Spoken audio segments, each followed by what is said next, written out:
የአባቶቻችን የቅዱሳን አምላክ የኛም አምላክ ፈጣሪያችን ልዑል እግዚአብሔር ክብር ምስጋና ይግባው። በእጅህ ምን አለ? እንደ እግዚአብሔር መልካም ፈቃድ የምንነጋገርበት የስብከታችን ርዕስ የሚሆነው ይሄ ነው።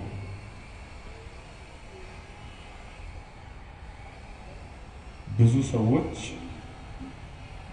ወይም እኔንም ጨምሮ ማለት ነው ብዙዎቻችን እጃችን ላይ ካለው ይልቅ ከእጃችን ውጪ ያለው ነገር ላይ እናተኩራለን።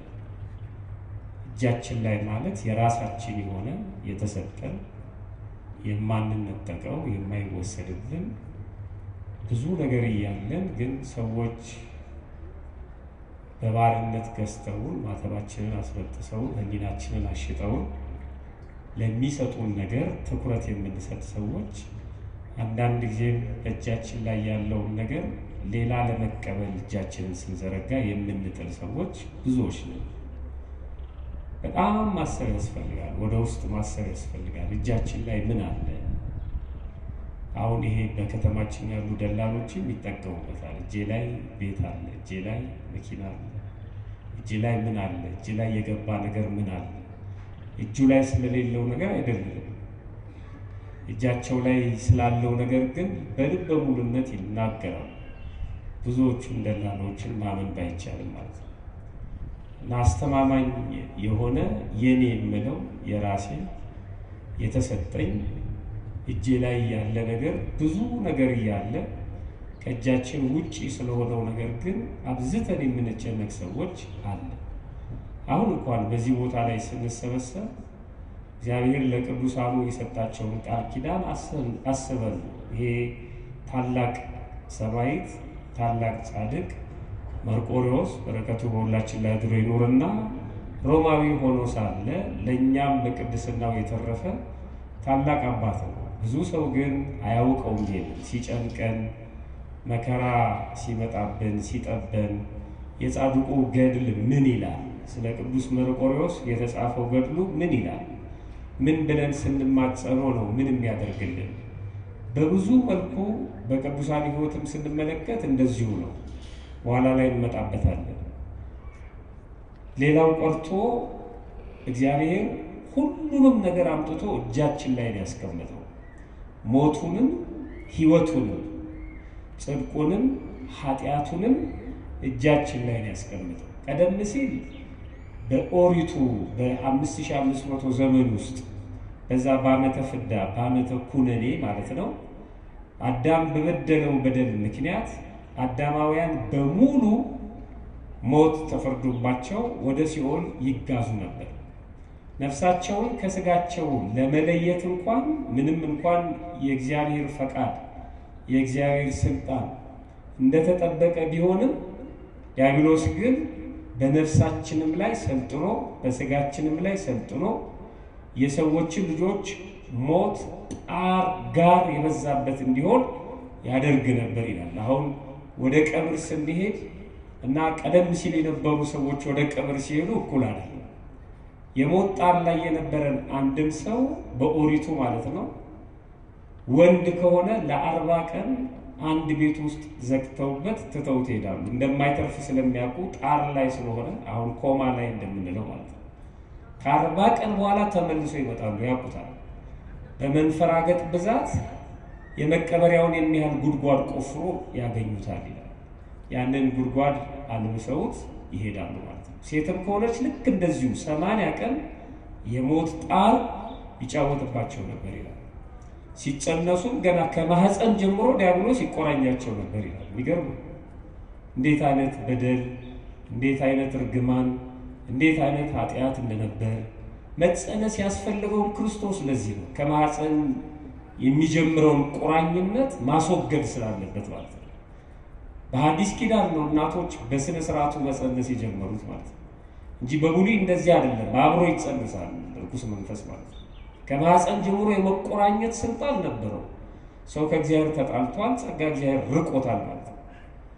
እና ሰዎች ሲሞቱ ወደ ሲኦል ነፍሳቸው ስጋቸው ወደ መቃብር ይገባ ነበር። ለዚህ ነው አያችሁ ክርስቶስ በመስቀል ላይ በሞቱ ሞትን ድል ካደረገ በኋላ ቅድስት ነፍሱን ከቅዱስ ሥጋው ለይቶ መለኮት የተዋሃደችው ነፍሱ በቀጥታ የሄደችው ወደ ሲኦል። ለምን ወደ ሲኦል ሄደ? ክርስቶስ ተፈርዶበት ነው ወደ ሲኦል ሄደ። ለምንድን ነው ወደ ሲኦል ሄደ? በዛን ጊዜ የሞቱ የነበሩ ነፍሳት በሙሉ መገኛቸው የት ስለነበረ? ሲኦል ስለነበረ። በአካለ ነፍስ ወደ ሲኦል ሄደ። በሲኦል ያሉ ነፍሳትን በሙሉ ጠራርጎ አወጣቸው ማለት ነው። ከዛ ሰዎች ሲሞቱ እንደዚህ ነበር። አሁን ግን እንደሱ አይደለም። አሁን የጥያቄ ልጠይቃችሁ፣ ስለ ሞቱ ወገኖቻችን ምንድነው የምታውቁት? የሞቱ ወገኖቻችን አሉ። በዚህ ዓለም ላይ የሚያልፍ ሁለት ጊዜያዊ ማረፊያ አለ። ከዚህ ዓለም በአፋ የማያልፍ ደግሞ ሁለት ዘላለማዊ ማረፊያ አለ፣ የነፍስ ማለት ነው። ጊዜያዊ ማረፊያ አንደኛው ሲኦል ነው። ጊዜያዊ ማረፊያ አንደኛው ገነት ነው። ገነትም ሲኦልም ጊዜያዊ ናቸው፣ ያልፋሉ። በገነት ምትክ መንግስተ ሰማያት ትተካለች። በሲኦል ምትክ ገሃነመ እሳት ይተካል። እግዚአብሔር ከዚህ ይሰውረን። አሁን የሞቱ ነፍሳት ወይም ወገኖቻችን የት ነው ያሉት ተብላችሁ ብትጠየቁ የት ነው ያሉት ብላችሁ ነው የምትመልሱት? በፍጹም ማነው በገነት ያለው? ያየ ሰው አለ? የት ነው ያሉት? በገነት ከሆነ ለምን ትለምኑላችኋላችሁ? ለምን ጸሎት ታስደርጋላችሁ? ለምን ስማቸውን ታስጠራላችሁ? ይሄ እኮ ሀቅ ነው። የሞቱ ወገኖቻችን ገነት ነው ወይስ ሲኦል ነው ያሉት? የት ነው ያሉት? አናውቅም። እኛ አናውቅም። ግን የምንመኘው አለ አይደለም? ትምህርቱ እኮ ይሄ ነው። ትምህርቱማ በደንብ ተረዱ። ዝም ብሎ በግምት እንደ ጠንቋይ አይደለም የሚነገረው ቤተክርስቲያን። ትምህርቱ ይሄ ነው። የት እንዳሉ አናውቅም። ይሄ በዛ በምዕራባውያን ዓለም ነው። ጸድቅ ያለው በእንዲህ ብያለሁ፣ ገመዱን በጥሻለሁ ምናምን፣ እሱ እዛ ሌላ ዓለም የዳቦ ወረፋ እየተሰለፈ ጸድቅ ያለው እንዲህ አይነት ትምህርት የለም በክርስትና። ሆበል ጨፍር ደንስ የሚል ትምህርት የለም። ይሄ የተስፋ መርፌ መውጋት ሰው ማደንዘዝ ማለት የለም። ሀቁ እሱ ነው። የት እንዳሉ አናውቅም። የት እንዳሉ አናውቅም። የት እንዲሆኑ ግን እንመኛለን። ምኞታችን የት ነው? የቅድሙ መልስ አሁን ይላል። ምኞታችን እሱ መመኘት ብቻውን ግን ዋጋ የለውም። ምኞታችንን እንዲፈጽምልን የክርስትና ስማቸውን ወስደን መንበሩ ላይ ካህኑ አስቀምጦ ጸሎት ይደረግላቸዋል ማለት ነው። ጸሎተ ፍትሐት እሱ መታሰቢያ ይደረግላቸዋል። በ7 በ12 በ30 በ40 በ80 በመንፈቅ በዓመት ስማቸውን እንጠራለን። በየጊዜውም ስማቸው ይጠራል። እናስቆርብላቸዋለን። ቅዳሴ እናስቀድስላቸዋለን። ምኞት ነው ይሄ፣ አደራ ነው። ከሰው ስተት ከብረት ዝገት አይጠፋም። ሰው ሆኖ የማይሳሳት እንጨት ሆኖ ደግሞ የማይጤስ የለም ከደብረ ሊባኖስ እንጨቶች በስተቀር ማለት ነው። ስለዚህ እባክህን ማረው ይቅር በለው ብለን እንለምናለን። ሌላው ዓለም ከሞቱ በኋላ አለምንም ይላል። ያውቀዋል የገባበትን ማለት ነው። እንደዚህ የለም። በዚህ ምድር ላይ እንኳን አንድ ሰው በወንጀል ሲጠረጠር በቀጥታ ማረቢያ ቤት አይደለም የሚሄደው፣ ወይም ወይን ቤት አይደለም የሚወርድ። በወንጀል የተጠረጠረ ሰው በቀጥታ የሚሄደው ፖሊስ ጣቢያ፣ ጊዜያዊ ማረፊያ ነው ፖሊስ ጣቢያ። ከዛ በኋላ ክርክር አለ፣ ፍርድ ቤት ይቀርባል። ፖሊስም ህግ አለ። ወንጀለኛው ከተያዘ በዚህ ያህል ሰዓት ፍርድ ቤት መቅረብ አለበት ይላል ዓለም አቀፍ ህግ። ፍርድ ቤት ነው የሚወስነው፣ ተጠርጣሪ ነው እሱ። ከዛ ይመላለሳል። ወንጀሉ ከባድ ከሆነ ታስሮ ይመላለሳል። ወንጀሉ ቀለል ያለ ከሆነ ደግሞ በዋስ ተለቆ በቀጠሮ ይመላለሳል። እውነት አሰብ አይም በደም እናውቀዋለን። መጨረሻ ላይ ግን ፍርድ ይሰጣል። ዳኛው 10 ዓመት ሊፈርድበት ይችላል፣ እድሜ ልክ ሊፈርድበት ይችላል፣ የሞት ፍርድ ሊፈርድበት ይችላል። ከህጉ አንፃር ሲፈረድበት ወደ ፖሊስ ጣቢያ ነው የሚሄድ። 10 ዓመት የተፈረደበት ፖሊስ ጣቢያ ነው አይደለም። ወዴት ይሄዳል? ወደ ማረፊያ ቤት፣ ወደ ወህኒ ቤት ነው አሁን ማረሚያ ቤት የተባለው። ወደዛ ነው የሚወርደው። ከዛ በኋላ ይግባኛል፣ በዚህ ዓለም ላይ ይግባኛል እስከ መጨረሻው ድረስ። ያም ሆኖ ግን ፍርዱ ሲጸና በቃ ማረሚያ። አሁን ወንጀለኛ መሆኑ ይረጋገጣል። ገዳይ ከሆነ ገድሏል፣ የሰረቀ ከሆነ ሰርቋል፣ ተጠርጣሪ የሚለው ይነሳና ወንጀለኛ የመጨረሻው ፍርድ አሁን አልተሰጠም፣ ገና ነው። ነፍሳት ያሉት ጊዜያዊ ማረፊያ ቤት ወይ በሲኦል ናቸው ወይ በገነት ናቸው። ይሄንን የሚያውቀው ማን ነው? እግዚአብሔር ነው። የመጨረሻ ፍርድ መቼ ነው የሚሰጠው? ሲመጣ ነው። ያን ጊዜ ሲመጣ የመጨረሻ ፍርድ ይሰጣል። በቀኝ የሚቆሙ አሉ፣ በግራ የሚቆሙ አሉ። በግራ የሚቆሙትን እናንተ ርጉማን ይላቸዋል። ለሰይጣንና ለሰራዊቱ ወደ ተዘጋጀው ወደ ዘላለም እሳት ሂዱ ይላቸዋል። የተዘጋጀው ለሰይጣንና ለሰራዊቱ ነበር። ሰይጣን አባታችን ካላችሁ የአባታችሁን ርስት ውረሱ ይላል። ሲፈርድ ያለቅሳል ይላሉ ሊቃውንት በትርጉም። ፈታዬ በርትዕ የአባታችሁን ርስት ውሰዱ። ለሰይጣን ነበር የተዘጋጀው፣ ለሰራዊቱ ነበር የተዘጋጀው። ገሃነመ እሳት ለእናንተ አልነበረም። ግን ከእርሱ ጋር ከሆናችሁ ምን ይደረጋል? ውረሱ ይላቸው።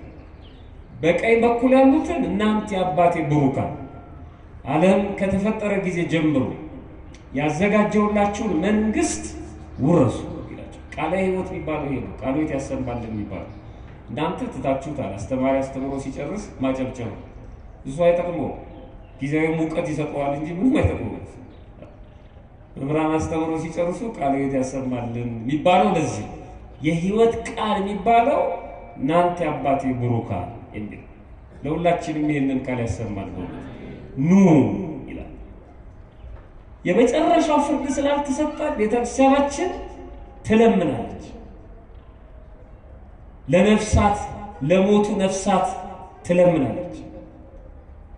የሞተውን ሰው ክርስትና ስሙን አንስታ ትማጸናለች። የመጨረሻ ፍርድ ሲሰጥስ ልመና የለም። እሱንማ ቤተክርስቲያናችን ታስተምራለች። ቅዳሴያችን እንኳን ምንድነው የሚለው? ያን ጊዜ ጩኸት ይሆናል ይላል። ያን ጊዜ ክርስቶስ መጥቶ ሲፈርድ ማለት ነው። ግን የማይጠቅም ጩኸት ነው ይላል። ያን ጊዜ ለቅሶ ይሆናል፣ የማይጠቅም ለቅሶ ነው። ያን ጊዜ ዋይታ ይሆናል፣ የማይጠቅም ዋይታ ነው። ተፈርዷል። እናት የሴት ልጇን ጩኸት አትሰማም ይላል። ዋይታና ጩኸት ካስፈለገ መቼ ነው? አሁን። ለሞቱ ወገኖቻችን ምንጮህላቸው አሁን ነው። ለኛም ምንጮህ አሁን ነው። ያ ፍርድ ሳይሰጥ ማለት ነው። ለዚህ ነው አያችሁ አሁን እጃችን ላይ ነው ያለው ማለት ነው። ድህነቱ ሞቱ እጃችን ላይ። ድሮ የአዳም በደል ላይ ነበር። በአዳም በደል ምክንያት ሁላችንም ተጠራርገን ሲሆን ነበር ምንገባው። መጣና አጠፋው። እጃችን ላይ ሰጠ። አቅረብኩ ለከ እሳተ ወማይ ደይዴከ አበዘ ፈቀድከ። እሳትንም ውሃንም በፊትህ ኑር ያለው እጅህን ወደ ፈለከው ስደድ። ሞቱ ሕይወቱ እጁ ላይ ነው የሰው ልጅ ማለት። በእጅ ላይ ምን አለ? ሁለቱም አለ። ሞትም አለ፣ ሕይወትም አለ። አንዳንድ ሰው የተሰጠውን ነፃ ፈቃድ ወደ እግዚአብሔር መልሶ እየሰጠ የሚያላክክ ሰው። አሁን ቀላል ጥያቄ ብጠይቃችሁ ወደዚህ የመጣችሁት በማፈቃድ ነው ብዬ ብጠይቃችሁ በማን ብላችሁ ትመልሳላችሁ? በማፈቃድ ነው የመጣችሁት። ጥሩ፣ በእግዚአብሔር ፈቃድ። የቀሩ ደግሞ አሉ አይደል? ማሰል አልፈቀደላችሁ ነው የቀሩት። ይኸውላችሁ ስህተቱ ለእናንተ ፈቀደ፣ ለእነሱ አልፈቀደም እግዚአብሔር። እንደዚህ የሚመስላችሁ አላችሁ። የእግዚአብሔር ፈቃዱ ሰኞ መፍቀድ፣ ማክሰኞ መፍቀድ፣ ረቡዕ መፍቀድ አለ። እንደ ክፍል አለቃ ማለት ነው። በየጊዜው ሲፈቅድ አይኖርም። አንድ ጊዜ ፈቅዶ ቃለ እግዚአብሔር መስማት ፈቃዱ ነው። ወደ ቤተክርስቲያን መምጣት ፈቃዱ ነው። ንስሐ መግባት ፈቃዱ ነው። እናንተን ያመጣችሁ ፈቃዳችሁ ነው። ወዳችሁ ፈቅዳችሁ የመጣችሁ ተገዳችሁ መጣችሁ። ስለፈቀደላችሁማ ተገኛችሁ። ባይፈቅድላችሁ ኖሮ መጀመሪያው አትገኙም ነበር። እናንተ ፈቀዳችሁ፣ ጎትቶ በደመና ጭኖ አፋፍሶ አላመጣችሁ። ዛሬ እኮ የጻድቁ የቅዱስ መርቆሬዎስ ዕለት ነው።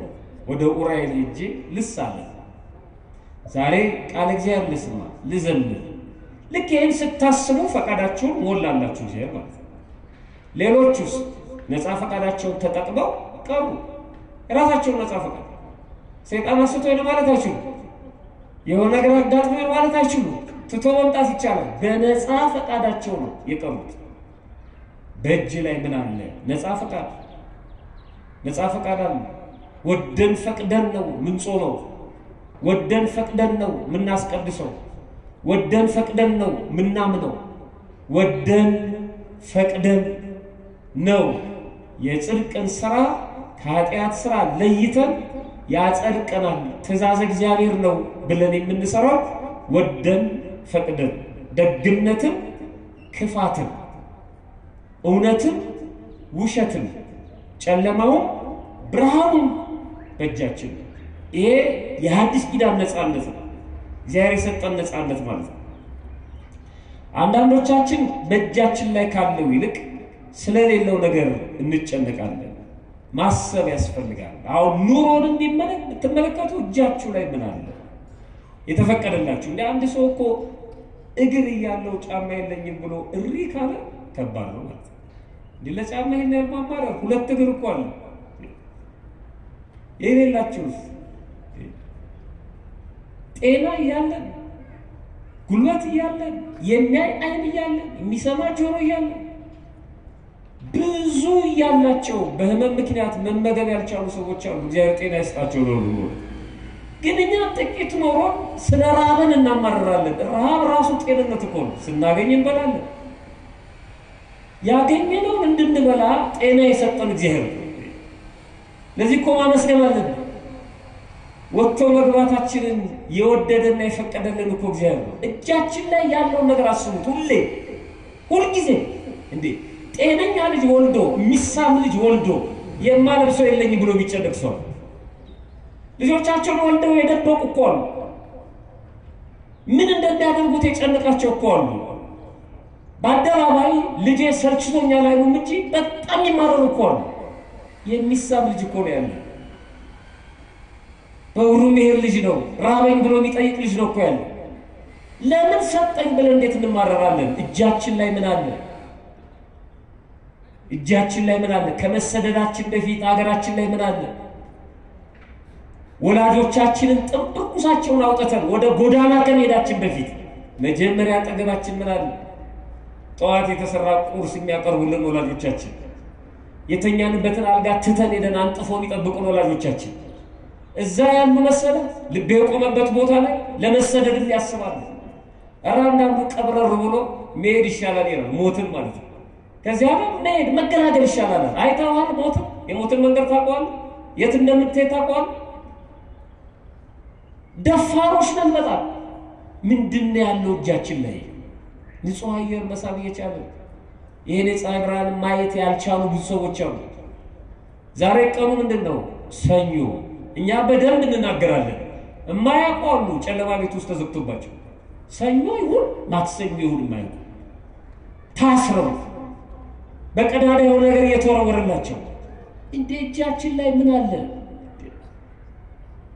ዞር ብለን እንይ ምን አለ እጃችን ላይ? እንደ ቀላል ነገር የምናየው ምን አለ? ብዙ ነገር አለ፣ በጣም ብዙ ነገር። ይህን ጥያቄ ደጋግሞ በመጽሐፍ ቅዱስ ሙሴን ሲጠይቀው እናያለን። ደጋግሞ ይጠይቀዋል ሙሴ የሕዝብ መሪ ስለነበር። እጅ ላይ ምን አለ? በእጅ ያዝከው ምንድን ነው? ትንሽ ያጉረመርም እጅ ላይ ምን አለ? ትንሽ ከፋ ሲለው እጅ ላይ ምን አለ? እኔ አንተ እንደላከኝ ማን በምን ያመነኛል? በምን ያውቆኛል? እጅ ላይ ምን አለ? በክርስትናችን የምናፍር ሰዎች፣ እግዚአብሔርን በማመናችን ሌሎች የበለጡን የሚመስለን ሰዎች፣ ሰርቀው ዘርፈው ስለበሉ ስለጠጡ ስለለበሱ በየጊዜው ወደ ቤተክርስቲያን እየሄድኩ እያስቀደስኩ እየጾምኩ የምንል እጃችን ላይ ምን አለ? እንደ ቀላል ነገር ያዙ። ምንድነው የሚባል ተረትም አለ አይደል? በእጅ ያዙት ምን በእጅ ያዙት ወርቅ ከምን ይቆጠራል? ከመዳብ ከድንጋይ። ወርቅ ነው እጁ ላይ ስለያዘው እንደ ተራ ነገር ነው የሚቆጠረው። በጣም እንደ ተራ ኢትዮጵያ ውስጥ መኖራው እንደ ተራ ነገር ነው የሚቆጠረው። ወጣ ስንል ብዙ ነገር እያየን ስለሆነ ማለት ኢትዮጵያዊ መሆን በራሱ እንደ ተራ ነገር ተቆጥሯል።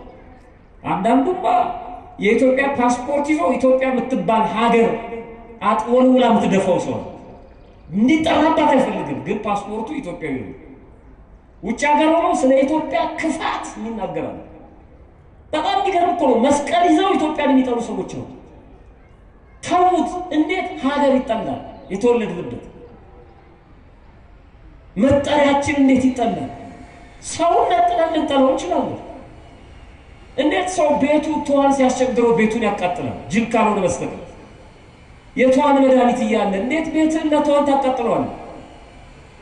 ቂልነት ነው። በእጅ ያዝ ነው። አዩ እንደው እዛ ሀገር ያለ ሰው ሰብስቦ ጠራርጎ ኢትዮጵያ የምትባለውን ሀገር እናቀን የሚሉ ሰዎች ፓስፖርታቸውን ለቅሞ ጠራርጎ ቢያስወጣቸው በጣም ነው የሚገርመው እኮ የሰው ህይወት በጣም ነው የሚገርመው። ምን አለ እጅ ላይ የተወሰኑትን እናንሳ። ለምሳሌ ሲልከው ወደ ግብጽ ልኮ ወገኖችን እንዲያወጣ ሙሴን ሲያገባባው ሲልከው በኦሪት ዘጸአት ምዕራፍ 4 ቁጥር 2 ላይ ሂድ ሕዝቤን ነፃ አውጣ ብሎ ሲልከው አንተ ስትልከኝ አንተ እንደላከኝ ማን ያምነኛል? በአንተ እንደተላኩ አያውቁም በምን ያምናሉ ብሎ ሲጠይቅ ብዙ የነገረው ነገር አለ። አንዱ ኦሪት ዘጸአት ምዕራፍ 4 ቁጥር 2 ላይ እንደዚህ ይላል፣ እግዚአብሔርም ይህች በእጅ ያለችው ምንድናት አለው ይላል። ሙሴ እጅ ላይ ያለው ምንድነው? ርዕሳችን በእጃችሁ ምን አለ? እጅ ላይ ያለው ምንድነው? በትር ነው የያዘው። እረኛ ነው፣ ከብት ጠባቂ ነው። እና ከብት የሚጠብቁ ሰዎች የሚይዙትን በትር እረኞች። አሁን አንዳንድ መሪዎች የመኮንን በትር ይባላል፣ የነገስታቱ የንጉስ በትር ይባላል። በእጃቸው በትር የሚይዙት እረኝነታቸውን ባለስልጣንነታቸውን የሚገልጥ ከሙሴ መጣ ነው። እና እረኛ ስለሆነ በትር ያዘው፣ መቋሚያ ማለት ነው። ምንድነው እጅ ላይ ያስከው አሉ። እቺ በእጅ ያለችው ምንድናት አሉ። እሱ በትር ናት አሉ። ምንድናት አሉ? በትር ናት። ተራ ነገር እሱ ለከብት ነው የተያዘው። አንድ ሰው በትር ይዞ ዘመቻ ይላል፣ በጣም ከባድ ህዝብ ለማዳን ማለት ነው። ይሄማ በትር ነው አሉ። ንቆታል እጁ ላይ ያለው ላይ እንደ ተራ ነገር ነው የቆጠረው። እግዚአብሔር ደግሞ እጁ ላይ ባለው ነገር እንዲተማመን ምልክት መስጠት ፈልጓል። እጅ ላይ ያለው ምንድነው ሲሉ በትር ናት አሉ። ወደ መሬት ጣላት አሉ። በትሩን ማለት ነው። ሙሴ ታዛዥ ነው። ወደ መሬት ጣላት። ወደ መሬት ሲጥላት በትሩ ወዲያውኑ እባብ ሆነች ይላል። ይገርም። ይሄ ተአምር ነው። አሁን ይሄ ተአምር ገድለ መርቆሬዎስ ላይ የተጻፈ ቢሆን ኖሮ አቤት ውሸት ይሉ ነበር። መጽሐፍ ቅዱስ ላይ ነው ያለው። በትሩ እባብ ሆነ። በጣም ይደንቅ ነው። እና ሙሴ ደነገጠ። ይዞት የቆየው ይዞት የከረመው ይዞት የነበረው በትር ይዞት የኖረው በትር ወደ መሬት በእግዚአብሔር ትእዛዝ ሲጣል እባብ ሆነ። ሙሴ ከርሷ ሸሻ አለ። ደነገጠ። እጁ ላይ ያለው በትር እባብ ሲሆን ደነገጠና ሸሸ። እግዚአብሔር እንደዚህ ያለው እግዚአብሔር ሙሴን እንዲህ አለው፣ የአባቶቻቸው አምላክ የአብርሃም አምላክ የይስሐቅ አምላክ የያዕቆብ አምላክ እግዚአብሔር እንደተገለጠልህ እንዲያምኑ ይሄን ምልክት ሰጥቻለሁ። አሁን እጅህን ወደ ታች ዘርጋና ጅራቷን ያዛታል። የሙሴ ጀግንነት ደግሞ የሚለካው እዚህ ላይ እባብ የሆነችውን በትሩን ጅራቷን ያዛት፣ እንዳይፈራ ከኋላ በኩል ማለት ነው። የእባቡን ጅራት ያዘዋል። የእባቡን ጅራት ሙሴ ያዘ። በእጁ ውስጥ ተመልሳ በትር ሆነች። ሙሴ ደነቀው፣ በጣም ገረመው።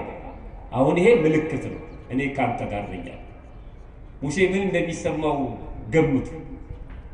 ልበ ሙሉነት ነው የሚሰማው። ከዚህ በኋላ እግዚአብሔር ከእርሱ ጋር እንደሆነ ያምናል። በሚያዝ በሚጨበጥ በሚዳሰስ ነገር አሳየው ማለት ነው። አንድ ነገር ለማድረግ ስናስብ፣ አንድ ነገር ለመወሰን ስናስብ እጃችን ላይ ያሉትን ነገሮች ማየት ይሄ በሳይንሱ ነው እኮ። በሳይንሱ ነው አንድ ሰው እቅድ ሲያቅድ ያንን እቅዱን ለማሳካት የሚያስፈልጉትን ነገሮች ሲማትር መጀመሪያ ከራሱ እንደ ሀገርም ህዝቡን ያስባል፣ የህዝቡን ጉልበት ያስባል። ከዛ በኋላ የሀገሪቷን ደግሞ ሀብት ያስባል። ከዛ በኋላ ሌሎች ነገሮች ይመጣሉ። መጀመሪያ ወደ ውስጥ ነው የሚታሰብ። እጅ ላይ ያለው ምንድነው? እኛ በጭራሽ ወደ ውጭ እናስብ። ወደ ውጭ ማለት ወደ ውጭ ሀገር ብቻ አይደለም፣ ካሉ ነገሮች ውጪ ነው እናስበው ብዙ ጊዜ ማለት ነው። እግዚአብሔር ለሁላችንም ልቦና ይስጠን። አንዱ ይሄ ነው። በቃ ሊልከው ሲል እጁ ላይ ያለውን ነገር አሳየ። እኔ ካንተ ጋር ነኝ። ሁለተኛ ህዝቡን ካወጣ በኋላ እንደውም ከእርሱ ጋር እንደሆነ ለማሳየት ሙሴ የተሰጠችውን ምልክት ወዲያውኑ ነው የገለጣት ሄዶ ማለት ነው። በፈርዖን ፊት በትሩን ይዞ ቆመና ሕዝቤን ልቀቅ ይላል እግዚአብሔር። እና ፈርዖን በጣም ገረመ። አንድን ህዝብ ለ430 ዘመን ሲቀጠቅጥ የነበረውን ህዝብ ማለት ነው፣ በባርነት ቀንበር ሲቀጠቅጡ የነበሩትን መላው እስራኤላውያን ግብጽ ያደረጓትን ማለት ነው። አንድ ተራ ሰው እረኛ ማለት ነው በንጉሱ ፊት ቆሞ ያው ተፈቅዶለት ገብቶ ማለት ነው ሕዝቤን ልቀቅ ይላል እግዚአብሔር ሲለው እንዴት አይስቅበትም ፈርዖን? አንብቡት መጽሐፍ። በጣም ተገረመ ፈርዖን። ማን ነው እግዚአብሔር? አንተ ከእግዚአብሔር ለመላክ የምታሳየኝ ምልክት ምን አለ? በምን አውቃለሁ? የተነገረችውን አስታወሰና በትሩን ወደ መሬት ጣለ። እግዚአብሔር ከኔ ጋር እኔ ካንተ ጋር ነኝ ያለው በዚህ ስለሆነ ማለት ነው። እየሰማችሁ ነው አይደል? በትሩን ወደ መሬት ጣለ። በትሩ ወደ መሬት ሲጥላት እባብ ሆነች። አሁን ከሱ ጋር እንደሆነ እግዚአብሔር አረጋገጠ ማለት ነው። ከባድ ፈተና መጣ። ፈርዖን አስማተኞቹን ጠራቸው። ይሄ እረኛ የሰራውን ስራ ተመለከታችሁ? አዎ። እና ምን አሰባችሁ? እረኛ ከሱ በላይ እናደርጋለን። ይሄማ ችግር የለውም ማለት የግብጽ አስማተኞች ማለት ነው። ሁሉም በትሮቻቸውን አመጡና ወደ መሬት ጣሏቸው። ሙሴ እያየ እናንተ ሙሴን ብትሆኑ ቢሰማችሁ ስሜት አስቡት። እሷን ከእግዚአብሔር ጋር ነኝ ብሎ ነው የሚያስበው ሙሴ። ልኮታል እግዚአብሔር። ሁሉም በትሮቻቸውን አመጡና ወደ መሬት ጣሉት ይላል። የሁሉም በትሮች እባብ ሆነ። እናንተ ብትሆኑ አትሮጡ? የዛ ሁሉ አስማተኛ በት እባብ ሆነ ጠቅላላ። ሙሴ እዛው ቆሟል ተረጋግቶ። የሙሴ እባብ የሆነችው በትሯ እባቧ ማለት ነው የሁሉንም እባቦች ዋጠቻቸው ይላል። ከእግዚአብሔር ጋር መታገል ይቻላል? አይቻልም። ያኛው ምትሃት ነው፣ ጥንቆላ። ይሄ በትክክል እግዚአብሔር ነው። አንዳንዴ ጥንቆላ ይገዳደረናል። አያችሁ፣ ጥንቆላ ስራችን ላይ ሊገዳደሩ ይችላሉ ሰዎች በጥንቆላ። በዚህ የሚሰቃዩ ብዙ ሰዎች አሉ። ብዙ ሰዎች በኢትዮጵያ ውስጥ ማለት ነው በምቀኝነት በሩጫው ዓለም አለ፣ በስፖርቱ ዓለም አለ። አንዱ ከአንዱ እንዳይበልጥ አንዱ ጠንቋይ ቤት ይሄዳል እና የአንዱን ህይወት ለማበላሸት ማለት ነው። መጀመሪያ ከእግዚአብሔር ጋር ነው ወዳጅ። ሙሴ ከእግዚአብሔር ጋር ባይሆን ኖሮ እነዛ በትሮች የሙሴን ባሪያዎችን በትር ውጣው ሙሴን ከዛ አካባቢ ድራሹን ያጠፉት ነበር። ግን ከሙሴ ጋር እግዚአብሔር አላ ተቀብላ ዋጠቻቸው። መልሶ በትሩን ያዛት፣ ተመልሳ በትሩ ነች። ያ ሁሉ በትር የተገባ ለእግዚአብሔር የሚሳነው ነገር የለም። ደነገጡ ይላል። ያኔ ነው ፈርዖን ልቡን መክፈት የጀመረው፣ ከሙሴ ጋር መነጋገር የጀመረው ያን ጊዜ። ከሙሴ ጋር ማውራት የጀመረው የዛ ጊዜ። ከሙሴ ጋር ማን ስላለ? እግዚአብሔር ስላለ። እጃችን ላይ እኮ እግዚአብሔር አለ። እናስበዋለን። የመከራ ጊዜ እጃችን ላይ ይሄ መልአክ አለ። እናስበዋለን። የችግራችን ጊዜ ይሄን ታላቅ መልአክ ኡራኤል እናስበዋለን። እጃችን ላይ ጻድቁ አባታችን አቡነ ተክለ ሃይማኖት ገብረ መንፈስ ቅዱስ አሉ። እናስባቸዋለን የመከራችን ጊዜ? ወይስ ቀበሌ የተመረጠው ዘመዳችንን ነው እናስበው? ወይስ የኛ ነው ጊዜው የሚሉት ሰዎች ነው እናስበው? ከደህና ሰው ተጠጋ ነው ምንድነው? እናስባለን። ክርስትናችን እጃችን ላይ ያለው እናስበዋለን። እግዚአብሔር ልቦና ይስጠን ለሁላችንም። እንደምንናገረው ቀላል አይደለም። ሁለተኛ ህዝቡን በእንዲህ አይነት መልኩ አወጣ ሙሴ። መጓዝም ጀመሩ። መጨረሻ ላይ የኤርትራ ባህር ላይ ደረሱ። የኤርትራ ባህር ተዘርግቷል፣ ተንጣሏል። ማን ወንድ ይፈረኝ እያለ ነው። እነሱ ተጓዦች ናቸው፣ እየሮጡ ነው። ሙሴ ህዝቡን እየመራ ነው። ያንን ሁሉ ህዝብ ለማሻገር የሚበቃ ታንኳ የለም።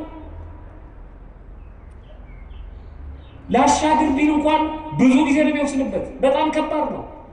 እስከሚጎድል ድረስ እንጠብቅ እንዳይባል ባህር ነው ወዳጅ፣ ወንዝ አይደለም፣ አይጎድልም። እና ሙሴ ተጨነቀ። መሪ ነው። ከሙሴ ኋላ የነበረው ህዝብ ደግሞ ወዲያውኑ ማጉረምረም ጀመረ። ህዝብ እኮ ከባድ የመፍትሄ አካል አይሆንም። አይዞ ሙሴ ምን እናደርግ እንዴት ነው መሻገር የምንችለው ምናምን ብለው አላማከሩትም። ማጉረምረም ጀመሩ። ሊያስፈጀን ነው ሰው እያመጣን ማለት ነው። እኛም እኮ ድሮም እንጠራጠረው ነበር። ዝም ብሎ ከሜዳ ተነስቶ ውጡ ሲላል ተከትለን መውጣታችን ልክ አልሰራም። እዛው ግብጽ ውስጥ ይሻለን ነበረው። አየው ከባርነት አውጥቷቸው ማለት ነው። እንደዚህ አንልም እኛም አንዳንዴ ቤተክርስቲያን ከመጣው በኋላ ነው ፈተናው ይበዛብኝ። ምን አለበት እዛው እንደ ድሮ ህይወት ይበኖርኩ ኖሮ ይልሰውች አረ ያኛው አይሻለው ይሄ ነው የሚሻለው። ፈተናው የበለጠ ዋጋ እንድናገኝ ነው። አማረሩበት፣ አጉረመረሙ። አንብቡት ኦሪት ዘጸአት ምዕራፍ 3 ሙሴ በውስጥ ማማረር ጀመረ፣ ማጉረምረም ጀመረ፣ ወደ እግዚአብሔር መጮህ ጀመረ። ጮቱ ልመና አይደለም። እውነታቸው ነው እንደዚህ ሰዎች ላላደናቸው ነው እንዲያወጣቸው የመሳሰሉትን በምን አወቅቱልኝ ይሆናል። እግዚአብሔር ያጋለጠው ሙሴ በውስጡ ነው ያጉረመረመው። እናንተ በውስጥ የምታጉረመረሙት እናንተና እግዚአብሔር ናችሁ የምታውቁት። ማንም ሰው ያውቀው። እግዚአብሔር ግን የልብ ያውቃል። የምናስበው አይደለም፣ ከማሰባችን በፊት ያውቃል። መጽሐፉ እንደዚህ ይላል፣ እግዚአብሔርም ሙሴን አለው ስለምን ትጮህብኛለህ? አይገርም? ለብሎ ሙጮህብኝ እንደ ህዝቡ አንተ መሪ ሆነ ለብሎ የምታጉረመረመው? እስካሁን ድረስ ሙሴ ሲላክ የተሰጠችው በፈርዖን ፊት በክብር ፈርዖን እንዲያናግረው ምክንያት የሆነችው እግዚአብሔር ከእርሱ ጋር ለመሆኑ ምልክት የሆነችበት በእጁ ናት። ሳሊያን አሁን ኤርትራ ባህር ላይ ሙሴ ቆሞ ሲስሉ ከነበትሩ ይዟታል። በትሩን ይዞ ግን እያጉረመረመ ነበር። ስለምን ትጮሃለህ አይደለም ትጮህብኛለህ። እስኪ አስቡ፣ ወደ ውስጣችሁ አስቡ። ጮሃችሁበት አታውቁም? እግዚአብሔር ላይ ጮኸን አናውቅም። እንደው ሰው እንዳይታዘበን እንኳን በውስጣችን አይ እውነታቸውን እኮ ነው እግዚአብሔር ቢኖር ኖሮ አሁን ይቺን ሀገር ብለን አናውቅም? የሁሉ ቅዳሴ እየተቀደሰ የሁሉ ካህን እያለ የሁሉ ጸሎት እየደረሰ ብለን አናውቅም? በእግዚአብሔር ስራ ገብተን አናውቅም? አሁን እገሌ እያለ እንዴት እገሌ ይሞታል ብለን አናውቅም? መሞት የሚገባውማ እገሌ ነበር። አንዳንዴ እግዚአብሔር ያበዛዋል ብለን አናውቅም? እግዚአብሔር ይቅር ይበለን።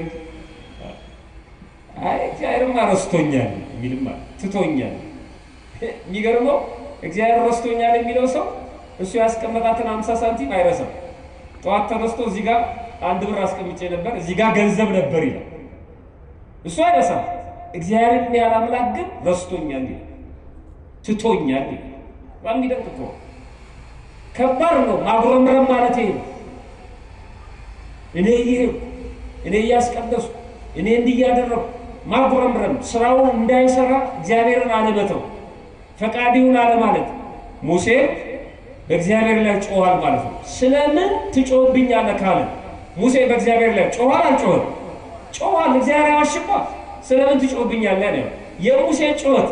ስለምን ትጮህብኛለህ ካለ የሙሴ ጮህት መልካም ነው ወይስ የምሬት ጮህት ነው? የምሬት ጮህት ነው። ለምን ትጮህብኛለህ ነው እግዚአብሔር ምን ያስጮሃል? ከዛ ለምን ትጮህብኛለህ የራስ ጉዳይ አላለው፣ አስታወሰው። ስለምን ትጮህብኛለህ? እንዲጓዙ ለእስራኤል ልጆች ተናገር፣ ጉዞ አይቋረጥም። ምክንያቱም መሻገር አቅቷቸዋል። ከኋላ የፈርዖን ሰራዊት እየመጣ ሊገድላቸው ሊያጠፋቸው ነው የሚመጣው። ሰራዊቱ በኃይል ነው የሚመጣው፣ በቁጭት ነው፣ ሊመልሳቸው ነው ወደ ባርነት። ስለዚህ ከኋላ የፈርዖን ሰራዊት ያሉ፣ ከፊት የኤርትራ ባህር አለ። ሙሴ ምንም ሊያደርግ አልቻለም። እንደሚጠፉ ወስነዋል። በቃ አለቀልን ብለዋል። ስለዚህ ጉዞ አይቋረጥም ማለት የፈለገ ቢሆን በዚህ ባጣቂኝ ሰዓት ጉዞ አይቋረጥም። ወገኖች እኛ የመንግስት ሰራዊት ተጓዦች ነው። መከራ ሊኖር ይችላል፣ ቅዳሴው አይቋረጥም። ፈተና ሊኖር ይችላል፣ ንስሐ መግባቱን ለምን አቋርጧል? ችግር ሊኖር ይችላል በቤተ ክርስቲያን፣ ቅዳሴው አይቋረጥም፣ ማህሌቱ አይቋረጥም፣ ሰዓታቱ አይቋረጥም፣ ያው ደምረቱ ጉባኤ ይሄው አይቋረጥም፣ ምስጋናው አይቋረጥም። ሰዎች ቤተ ክርስቲያን በአንድ ሰው ይስሏታል። በአንድ ሊቀ ጳጳስ፣ በአንድ ዲያቆን፣ በአንድ ሰባኪ ይለኳታል። ሰባኪው ጥሩ ከተናገረ አይ ቤተ ክርስቲያን ይላል። ሰባኪው ወይ ጳጳሱ ደግሞ መጥፎ ነገር ሲናገር አይቺ ቤተ ክርስቲያን። በሰው ነው አራት ነገሮችን አስቡ። አንደኛ መቅደሱ ታቦቱ ያለበት የመቅደሱ ስርዓት ምንም አይቋረጥም። ማንም ሰው እንደፈለገ ሊያደርገው አይችልም። የመቅደሱ ስርዓት የተቀነበበ ነው፣ የተጠበቀ ነው። ቀጥሎ ቅድስቱ ላይ ደግሟል የሚሰራ ስርዓት አለ። የቅድስቱን ድርገት ወርዶ ቅዱስ ሥጋውና ክቡር ደሙን የምንቀበልበት እዛ ላይ ማንም የፈለገውን ነገር ሊያደርግ አይችልም። ሲቀጥል ሶስተኛው ቅኔ ማህሌቱ ነው። በቅኔ ማህሌቱ ማንም ሰው ደስ ያለው በራልኝ ገለጸልኝ ብሎ መዘመር አይችልም። ቀለም አለው። የሳምንቱ ቀለም አለ፣ የዕለቱ ቀለም አለ፣ የወቅቱ ቀለም አለ። ማንም መሪጌታ፣ ማንም ቀኝ ጌታ፣ ማንም ግራ ጌታ፣ ማንም መምህር የፈለገውን መዝሙር ቅኔ ማህሌት ላይ መዘመር አይችልም። እንደ ሰንበት ቤት መዝሙር በምርጫ አለ። ቅኔ ማህሌት የተሰራ የተከበረ ነው። ከቅኔ ማህሌቱ ቀጥሎ አውደ ምሕረቱ ነው። አውደ ምሕረቱ ላይ ማንም ሰው እንደፈለገ ማክሳት አይችልም። ስርዓት ነው፣ ዶግማ፣ ቀኖና፣ የቤተክርስቲያን ትውፊት አለ። እነዚህ ሰዎች መቅደሱስ ምንም ማድረግ አይችሉም፣ ቅድስቱስ ምንም ማድረግ አይችሉም፣ ቅኔ ማህሌት ምንም ማድረግ አይችሉም። አውደ ምሕረትም ላይ ይፈራሉ። የሆነ አዳራሽ ገብተው ግን ያገሳሉ። እሱ ችግር የለው። የሆነ አዳራሽ ውስጥ የሆነ ሰው ተሰብስበው ሞቅ ሲያጨበጭብላቸው ክርስቶስ የለም ሊሉ ይችላሉ። እሱ የራሱ ጉዳይ ነው። መምህሩ ጳጳሱ እሱ የራሱ ችግር ነው። የቤተክርስቲያኑ ችግር አይደለም። በልቶ ጠጥቶ የሚያገሳ ሰው አለ። ጸልዮ አይደለም እንዲህ አይነት ነገር የሚናገረው፣ ጠግቦ ነው። እንዲህ አይነት ሰው በመሬታችን ላይ፣ በቅዱሳት መላእክት ላይ፣ በቤተ ክርስቲያን ላይ አፉን የሚከፍተው ጠግቦ ነው። በጾም በጸሎት አይደለም። እንዲህ አይነት ምስጢር በጾም በጸሎት አይገለጥም። እነ ተክለ ሃይማኖት በልተው ጠጥተው ጠግበው አይደለም ሲናገሩ የነበረው። እየጾሙ ነው፣ ራሳቸውን እየቀጡ ነው። 7 ዓመት 22 ዓመት 29 ዓመት ቆመው እየጸለዩ ነው። እነ ገብረ መንፈስ ቅዱስ ተተክለው እየጸለዩ ነው።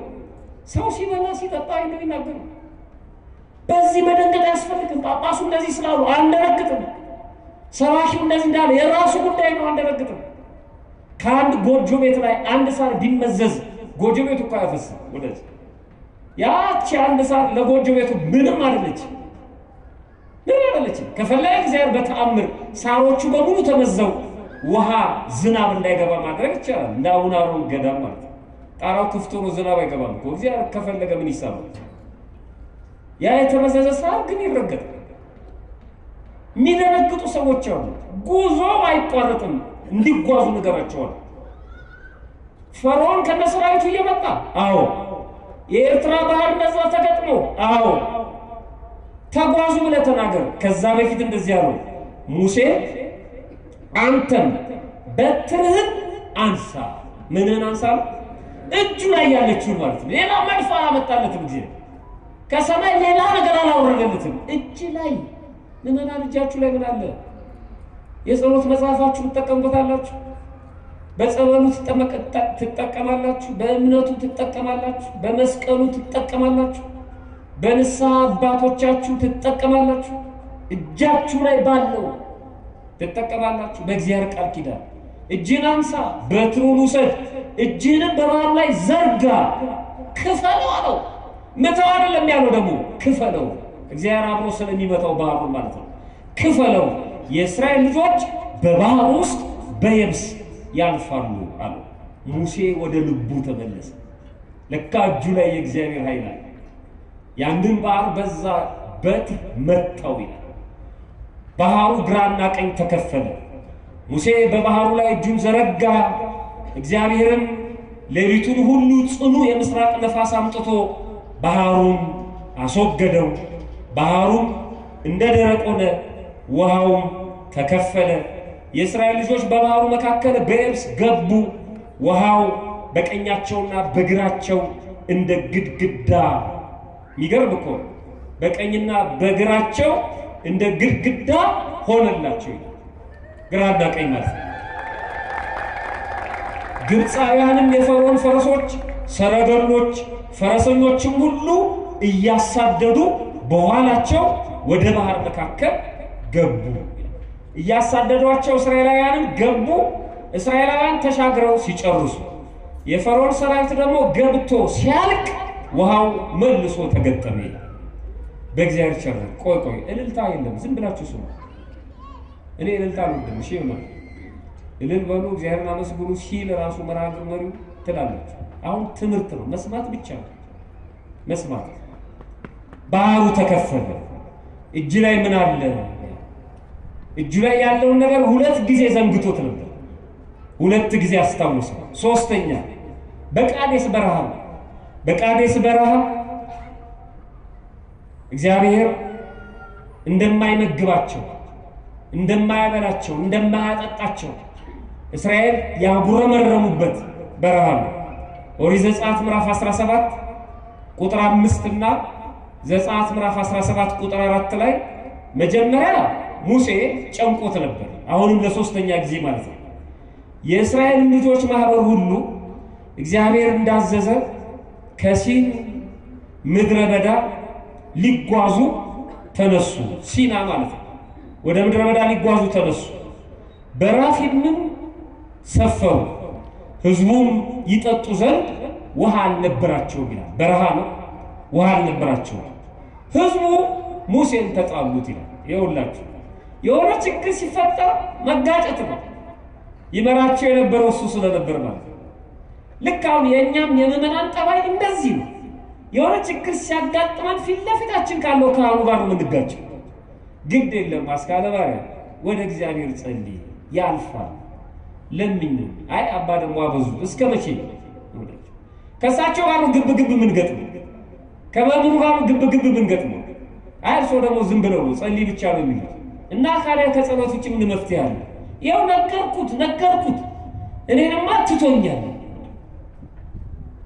ተኝቶ እንኳን ታሞ ሰው እግዚአብሔር ማር ሲለው ተዋከ እግዚአብሔር ቢኖርና ይብራይ ነበር ያለ ታሞ እንኳን ማለት ሙሴን ተጣሉት ይላል ክፉኛ ተጣሉት እንዲህ አሉት እኛና ልጆቻችንን ከብቶቻችንንም የምንጠጣውን ውሃ ስጠን አሉት ይላል ሙሴ ለምን ትጣሉኛላችሁ እግዚአብሔርንስ ለምን ትፈታተኑታላችሁ አላቸው ይላል ህዝቡ በዚያ ስፍራ ውሃ ተጠሙ እኛና ልጆቻችን ከብቶቻችንን በጥማት ልትገድለን ስለምን ከግብጽ አወጣህን ሲሉ በሙሴ ላይ አንጎራጎሩ ይላል ሙሴን ሊወግሩኝ ቀርበዋልና በዚህ ህዝብ ምን ላድርግ ብሎ ወደ እግዚአብሔር ጮኸ ይላል ይሄኛው እንኳን የተስተካከለ ጮኸ ከቅድሙ ጮኸ ይሻል ያ ለምን ትጮህብኛለህ ያስባለው የማጉረብረም ጮኸ አሁን ግን ህዝቡ ሊበላኝ ነው ምን ላድርገው እውነቱን የሚጠጣው ኃይል ምን ላርጋ አምላኬ አሁንም በሙሴ እጅ ላይ ምን ዋለች በትሯለች ግን ረስቶታል እኔ ካንተ ጋር ለመሆኔ ምልክት ነው አንገታችን ላይ ያሰረውን ማተም የመከራ ጊዜ እናስተውሰዋለን ጌጥ ነው እኮ ትልቅ መስቀል አርጎ ሰው እየዘነጠ ይሄዳል ችግር ሲያጋጥመው አያስቡ የሚያድነው አይመስሉም ሌላ ቦታ ነው የሚሮጥ በማማተም ችግር እንደሚወገድ ያውቅ እምነት ካለው ማለት ሌላ ቦታ ነው የሚያስቡ ምን ዋጋሉ ዝም ብለን ይዘሩ ብዙ ካልተጠበቅንበት ካልተመካንበት ማለት አንዳንድ ሰው ቤት ውስጥ ትልቅ መካነ ጸሎት ሰርቷል ጥሩ ነው የጸሎት ቤት ምንጣፉ ያምራል ስዕላቱ ተደርድረዋል ያምራሉ በስነ ስርዓት ግን የጨነቀው ቀኔት ነው ይሄ አንዳንድ ቆዛሎ ጠንቋይ ቤት ነው ይሄ እስቲ መዳፌን ይልኝ ይላል የጸሎት ቤት ሰርቶ ቤቱ ማለት ምን ያደርጋል ምን ጥቅም አለው ሄደን እናለቅስበት ካልሆነ ማን ነገረው ካልሆነ እግዚአብሔር ማን ተጠበቅበት ከሆነ ማን ሸሸግበት ከሆነ ምን ጥቅም አለው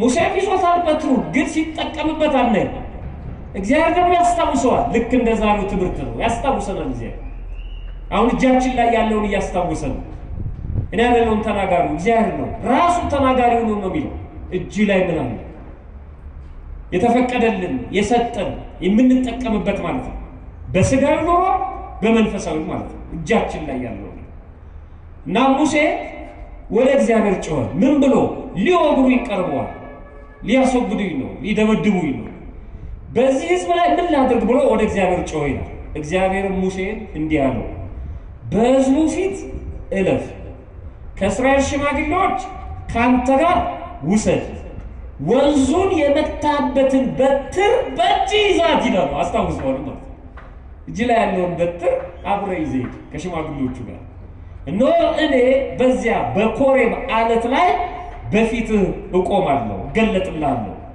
አለቱን ትመታዋለህ በምኑ ነው የሚመታው በበትር እጁ ላይ ያለችው ሱት አያችሁ አሁን ቅዱስ ፓትርያርኩን ጨምሮ ሊቃነ ጳጳሳቱ በትር ይዛሉ በተለይ ፓትርያርኩ ጋር ስንመጣ የእባብ ምስል ያለው በትር ነው ይዙ ያለም ከሌላ ጋር ያገናኘዋል በጭራሽ ከሌላ ጋር ግንኙነት የለውም ለሙሴ የተሰጠው ነው ሙሴ የነሐስ እባብ በነሐስ ሰርተ ዛፍ ላይ ስቀል ብሎታል እስራኤል በንዝር እባብ ተነድፈው በታመሙ ጊዜ በርቀት ያለው ስትመታው ድምጹን ሰምቶ ይድናል የቀረበው ደግሞ አይቶ በጣም የቀረበው ዳሶ ይድናል የዛ ምሳሌ ያ እባብ ደግሞ የክርስቶስ ምሳሌ የክርስቶስ ስልጣን በእጃችን ላይ አለ ሲሉ ነው ፓትርያርኮች ያንን የሚይዙት ማለት እና በትር እሱ ነው ከዛ የሙሴ ነው ስልጣኑ እና የሚሰራው ሙሴ አሁን በትሩ ሲምቦል ነው ምልክት ነው የሚሰራው በእግዚአብሔር ስልጣን ነው ሙሴን የሚሰራው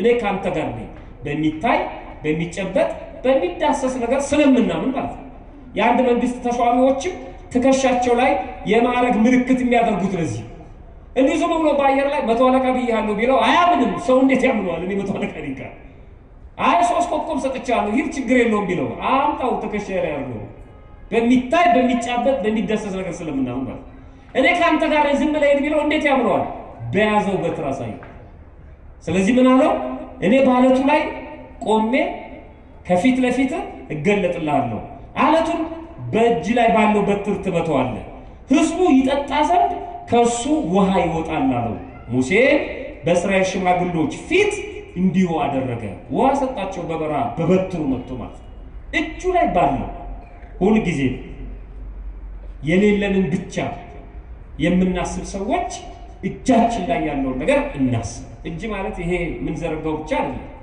በውስጥም በውጭም አጠገባችን ያለው የኛ የሆነው የያዝነው ማለታችን የተቆጣጠርነውን ነገር ያለንን እንመርምር ካለን እንጀምር አለኝ ብለንም አንታበይ አለንኛ ባለሀብቶች ነን ባለጸጎች ነን እግዚአብሔር ከኛ ጋር ነው ያለው እግዚአብሔር ደግሞ ሁሉ አለው ሁሉ ካለው ከእግዚአብሔር ጋር ካለን ሁሉ አለን ለምን አልሰጠንም ጊዜ አለዋ በጊዜው ጊዜ ነው የሚሰጠን እግዚአብሔር ያልሰጠን ደግሞ ምን አለ አጠገባችን ብዙ አለ እጃችን ላይ ያለውን እንይ አንድ ነገር ብቻ ጨምሬ ትምህርቴን ላጠቃል በሐዲስ ኪዳን የሶስት ቀን ጉባኤ ትልቅ ጉባኤ ተሰርቶ ክርስቶስ ሲያስተምር የነበረበት ጉባኤ ሶስት ቀን ሰው የሚገርም ስለሚበላው ስለሚጠጣው ሳይጨነቅ ይሰማል ምክንያቱም የሚያስተምረው ክርስቶስ የራቀውን ያቀረበ የረቀቀውን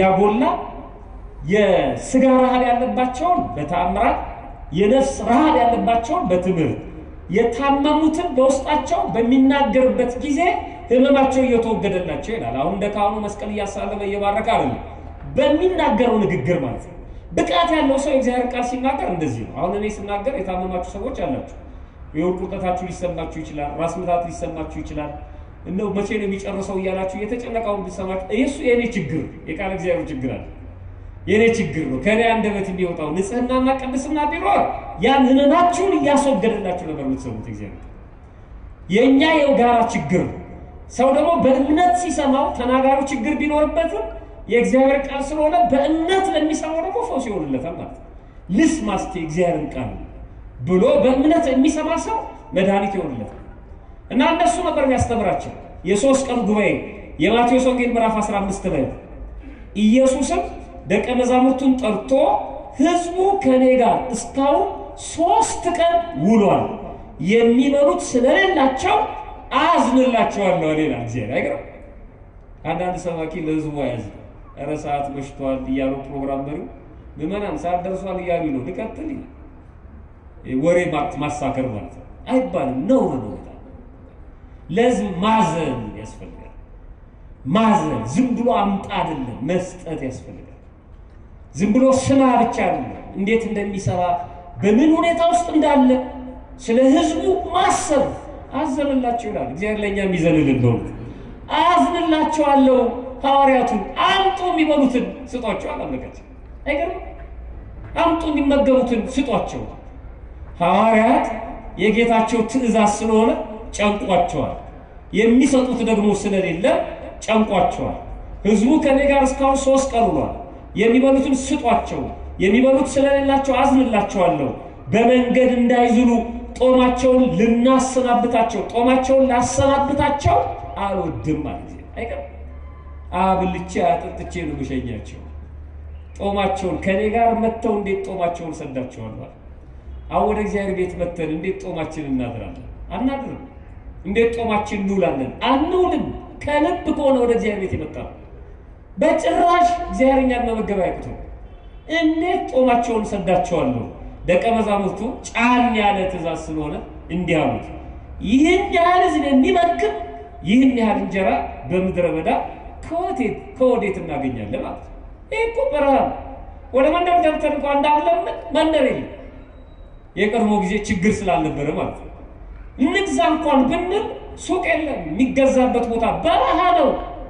ከዛፍ ላይ የሚወርድ ፍሬ የለም፣ ከመሬት የሚፈነቀል ተክልም የለም፣ ምንም የለም ማለት ነው። ለራሱ ለቀባሉ አርዱት እንደሚባሉ ለክርስቶስ ይነግሩታል። ይሄ አያሳዝኑ? ምንም የለም እኮ አሉት። ክርስቶስ እንዲህ አላቸው፣ ስንት እንጀራ አላችሁ? እጃችሁ ላይ ምን አለ? አይገርም? ተውት፣ መንደሩን ተውት፣ ሄዶ መግዛቱን ተውት። ሄዳችሁ መግዛቱን አይደለም፣ ሄዳችሁ መለመኑን አይደለም፣ እጃችሁ ላይ ምን አለ? የሚደንቅ እኮ ሐዋርያት እንደዚህ አሉ። ስንት እንጀራ አላችሁ አላቸው። እነሱ 7 እንጀራና ጥቂት ትንሽ ዓሣ አለን። ቁጥሩን ንቀውታል፣ መናገርም አልፈለጉም። እዚህ ምዕራፍ ላይ ሌላ ቦታ ላይ 2 ዓሣ ይላል፣ ይሄኛው ሌላ ቦታ ነው። ጥቂት ዓሣና 7 እንጀራ ነው። ህዝቡ ደግሞ እንደምታየው ነው፣ ከ5000 ህዝብ በላይ። ይሄ እኮ ከመኖር ስለማይቆጠር ነው እኛ ምንም የለንም ያልነው። እንደዚህ አይደለም። እኛ ደሞዛችንን ከመኖር አንቆጥረው ማለት ነው። ደሞዝ ስንት ነው? ምን ዋጋ አለው? ደሞዝ እየተቀበልን ነው፣ ግን ምን ዋጋ አለው ነው የምንለው እንዴ? ከእግዚአብሔር ጋር ዋጋ አለው። እግዚአብሔር ከባረከው ዋጋ አለው። ያን ይዘን ሆስፒታል አለመሄዳችን እንጀራ ገዝተን መብላታችንስ ትልቅ ነገር አለ? ሰው ታሞ እኮ መዋጮ ይጠይቃል። ጤና አለ እኮ። ከእግዚአብሔር ጋር ከሆነ ጥቂቱን ብዙ ያደርጋል፣ ብዙን ትንሽ ማድረግ ይችላል። እግዚአብሔር በ7 ዓሣ በ5 እንጀራ 7 ቅርጫትን ያነሱት ይላል። በ5 እንጀራ በ2 ዓሣ 12 ቅርጫትን ያነሱት ይላል። የአዲስ ኪዳን መተርጉማን ለምንድን ነው በ2 ዓሣና በ5 እንጀራ 12 ቅርጫት ተርፏቸው በ7 እንጀራና በትንሽ ዓሣ ደግሞ 7 ቅርጫት ብቻ ያነሱት? ለምንድን ነው? እንደ ቅድሙ ለምን 12 አናነሱ? ምን ማለት ነው? ጥቂቱን ብዙ ማድረገው ምን ነኝ፣ ብዙን ጥቂት ማድረገው ምን ነኝ። ከእግዚአብሔር ጋር ካሰራ ነው ብዙ ጥቂት ይሆናል። ከእግዚአብሔር ጋር ከሆነ ምን ሰራው ጥቂቱ ብዙ ያደርገዋል እግዚአብሔር። ስለዚህ ጥቂት ነው ብለው ንቀውት ነው ያለን እንጀራ 7 ነው፣ ጥቂትና ትንሽ ዓሣ ያለ። አሁን ምን አለ ክርስቶስ? ህዝቡን በምድረ በዳ ላይ እንዲቀመጡ እዘዙ። እንደ ገበታ ማለት ነው። በገበታ እንዲቀመጡ እዘዟቸው። በሐዲስ ኪዳን መተርጉማን 50 ሰው አድርገው አስቀመጧቸው። ያለው እንጀራ ስንት ነው? ስንት እንጀራ? 7። 50 ሰው ቁጭ ብሎ ይጠብቃል። 7 እንጀራ እዚህ ጋር 50 ሰው፣ እዛ ጋር 50 ሰው፣ እዛ ጋር 50 ሰው። ምዕመናን አሁን መራገሩ የሚመሩት አባታችን 5 እንጀራ አለን፣ እራታችሁን ጠግባችሁ ነው የምትሄዱት፣ 20 የሆናችሁ ተቀመጡ ቢሉ አትስቁባችሁ? 5 እንጀራ 20 ተቀምጠን ስንት ሊሰጠን? ጠግባችሁ ነው የምትሄዱት። የሐዋርያቱ እምነት ተናጋሪው ክርስቶስ ነው። ለገበታ በሚመች መልኩ አስቀምጧቸው በምድር ላይ ስርዓትን መመገብ፣ ታምር ማድረግ፣ ማበርከት ያውቃል። ስርዓት ግን አያውቅም እንዳይሉት። የክርስቲያኖች ማዕድ ደግሞ ክቡር ትንሽም ቢሆን በጸሎት ይጀምራል፣ በጸሎት ይዘጋል። የማዕድ ስርዓት አላት ቤተክርስቲያን። ስለዚህ አስቀምጧቸው ህዝቡ በምድር ላይ እንዲቀመጡ አዘዘ ይላል። እዛ የለመለመ መስክ ላይ 7ቱን እንጀራ ጥቂቱን ዓሣ ይዞ አመሰገነ ይላል። የሚገርም እኮ ምን አደረገ ይላል? አመሰገነ። ጸለየ አላለም? አመሰገነ። እኛም ስንመገብ ምን አድርገን ነው የምንመገበው? አመስግነን። ስለሰጠኝ አመሰግናለሁ። ይህን ያጡትን ደግሞ አስባቸው። ስመገበው ጤና አድርግልኝ። አመስግነን። ለምንድነው አመስግነን ደሞዛችንን ማንቀበል? ለምንድነው አመስግነን ኑሯችንን ማንኖር? ለምን አናመሰግን? እጃችን ላይ ምን አለ? እሱ ትዝ ሲለን ነው እናመሰግነው። እግዚአብሔር አመስጋኞች ያርገን ሁላችንን ነው። ማማረር ጥቅም ስለሌለው አመስጋኝ ነው መሆን ያለብን። ጠላቶቻችን ሊቀልዱ ይችላሉ። ቶይዝ ብትመታው ብትገፋው ዝም ብሎ ተመስገን ነው የሚለው። ሊቀልዱ ይችላል። የህዝቡ እንባ ደግሞ ጎርፍ ይሆናል አንድ ቀን ማለት ነው። እኛም አመስገን ነው። ግፉ ይቀጥል እያለ አይደለም። እናመሰግነዋለን እግዚአብሔር እንደ ሰማዕታት አድርጎ ከቆጠረልን፣ እንደ ዋጋ አድርጎ ከቆጠረልን እግዚአብሔር እናመሰግነዋለን። አናማርርም በአምላካችን ነው። ከዛ ያንን አንስቶ አመሰገነ፣ ቆረሰ፣ ለደቀ መዛሙርቱ ሰጠ፣ ደቀ መዛሙርቱ ለህዝቡ ሰጡ። ደረጃውን አያችሁ? መጀመሪያ አመሰገነ፣ ከዛ ቆረሰ፣ ከዛ ለደቀ መዛሙርቱ ሰጠ። በክርስትና ህይወት ማዕዱ እንደዚህ ነው። ካህኑ ያመሰግናል፣ ይቆርሳል፣ ከዛ ይሰጣል። ሊቃውንቱ ሲተረጉሙ ክርስቶስ ሲያመሰግንና ሲቆርስ እጁ ላይ ይበረክት ነበር። ለደቀ መዛሙርቱ ሲሰጣቸው፣ ደቀ መዛሙርቱም ለህዝቡ ሲሰጡ፣ ደቀ መዛሙርቱም ላይ ይበረክት ነበር። ህዝቡን ሲመገቡት ይበረክት ነበር ይላል። አይገርም? በረከቱ ምንም አላቋረጠም። ክርስቶስ ላይ ብቻ አይደለም፣ ሲሰጣቸው እየበረከተ ነው ሄደዋል ይላል ትርጓሜ ላይ። ለህዝቡ ሰጡ፣ ሁሉም በሉና ጠገቡ ይላል። የሚገርም ነው። ከ5000 ህዝብ በላይ 7 እንጀራ ታምር ካልሆነ በስተቀር ምዕመናን እኛ ምን ኖሮ እኮ በታምር ሰው በደሞዝ ይመስለዋል። ኧረ አይደለም። ድሮ አንድ እንጀራ ሊበላ የነበረ ሰው አሁን እኮ ቁርባን እንጀራ በልቶ ሊጠግብ ይችላል። የእግዚአብሔር ጸጋ መልሱት ይላል። ድሮ ያኔ ሁሉ አለ ጊዜ 2-3 እንጀራ ሊበላ ነበር። አስባችሁታል? እግዚአብሔር በረከት ግማሽ እንጀራ ላይ ጨርሰው ብዙ አለ። ታሞ እኮ አይደል? የእግዚአብሔር በረከት ስመ እግዚአብሔር ጠርተን ከተመገበ ሁሉም በልተው ጠገቡ። የተረፈውን ቁርስራሽ 7 ቅርጫት ሙሉ አነሱ ይላል። 7ቱን እንጀራ እኮ ብትፈረፍሩት 7 ቅርጫት አይሞላም። በልተው ጠግበው እጃችሁ ላይ ምን አለ? ጥቂት ነው ያለው፣ አምጡት አለ። ከዛ ባረከላችሁ ይላል። እጃችሁ ላይ ምን አለ? ወደ እግዚአብሔር አቅርቡት፣ እግዚአብሔር ይባርክላችኋል። እጃችሁ ላይ ያለው ነገር አስቡ። እጃችን ላይ ቅዱሳን አሉ። እጃችን ላይ መላእክት አሉ። እጃችን ላይ እቺ ቤተክርስቲያን አለች። እዚህ መተን ባናለቅስ፣ እዚህ መተን ባንጸልይ ኖሮ ፈንድተናል። እዚህ መተን ባንነግረው ብሶታችን፣ እዚህ መተን የእግዚአብሔር ቃል ባንሰማ ባናመሰግን፣ ይሄ እኮ እጃችን ላይ ነው ያለው። በስደት ያሉ ሰዎች እኮ የላቸው። እጃችሁ ላይ ምን አለ? ፈጣሪያችን በቸርነቱ ሰምቶ ከመጥፋት ያድነን፣ ይቆየን።